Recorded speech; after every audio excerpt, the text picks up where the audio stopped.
Ғаламның пайда болуы. Ғаламның қалай пайда болғанын Құран бұдан 14 ғасыр бұрын хабарлап қойған болатын. Ол көк пен жерді жоқтан жаратушы. Оның жұбайы жоқ, баласы қалай болады?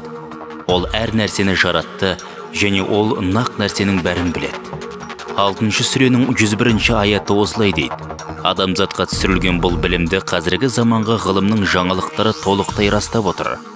Ғалам ондағы кеңістік пен уақыт және материалдық денелер шамамен бұдан 15 миллиард жыл бұрын ғаламат жарылыстың нәтижесінде пайда болған. Және ғалам содан бері үздіксіз кеңею үстінде.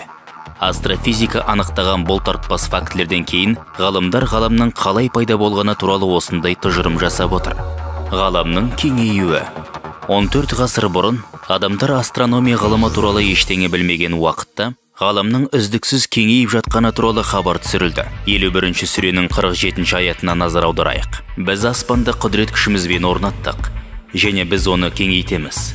Осы аяттағы аспан сөзі арабшада ас-сама болып айтылады.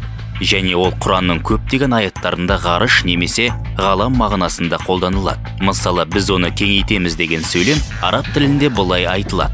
Инна ля мусиун. Мұндағы мусиаун сөзі кеңейту дегенді білдіреді. Өйткені ол ауса етістігінен шыққан. Ал ля демеулігі зат есім мен сын есімнің алдында тұрғанда күшейтпелі қызмет атқарады. Яғни өте көп немесе күшпен деген мағына береді. Ендеше 51-ші сүренің 47-ші аяты біз аспанды құдірет күшімізбен орнаттық, және біз оны кеңейтеміз болып аударылады.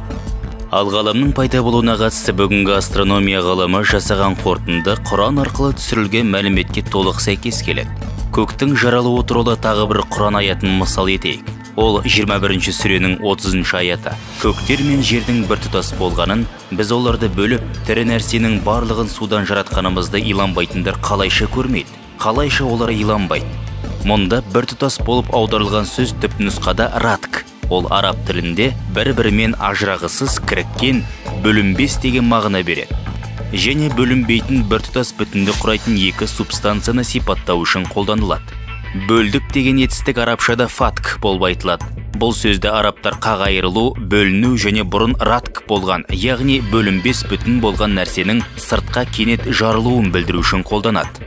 Топырақ астына көмілген тұқымның жарылып, сүйріктене жер бетіне шығуы да араб тілінде осы фатк етістігі арқылы айтылады.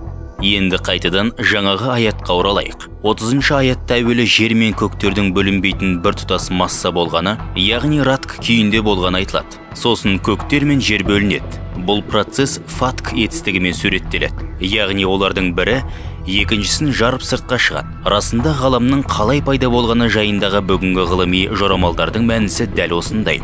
Үлкен жарылыс теориясы бойынша әуелде бүкіл материя, яғни ғаламдағы барлық объектілер, соның ішінде әлі жаралмаған, бөлінбеген көк пен жер бір ғана нүктеде болған. Бүкіл ғалам, ондағы барлық денелер осы нүктенің кенет ғаламат күшпен жарылуынан кейін жаралған.